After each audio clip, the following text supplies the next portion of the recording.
ណាចប់ទ្រូងហ៎បងប្អូនអើយចប់ក្នុងទ្រូងឈើបេះដូងដោយសារស្នេហ៍ដោយសារស្នេហ៍ទុកអត់លហែមេដឹកនាំខ្មែរឲ្យស៊ីអំបុកបាក់ពួកគាត់លោកធំគិតតែហឺហាដេកស្រមុកខ្មែរក្ររកប្រហុករកអំបុកស៊ីមិនបានអួតថាឆ្នាំហាជាតិខែមរាខ្លាយជាអ្នកមានដល់សៀមឆ្លៀនពៀនខំអួតអាងថាជោគជ័យគ្រប់ក្នុងរដ្ឋាដល់គេវាយបែកម៉ាំ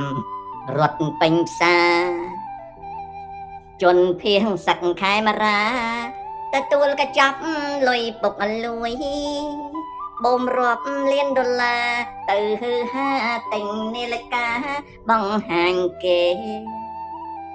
ចំណែកឯការពេលប្រទេសទុកឲ្យដីនៅទំនេរ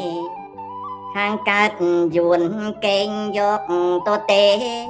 ថៃឃើញដូច្នោះដែរទៀមទាយកខ្លះវិញរត់ទៅណាជាតិខេមរាពីខ្លានឹងកពើមនុស្សរត់តែភ្លើស៊ីចូលឡើងហើយអួតអត់ឈប់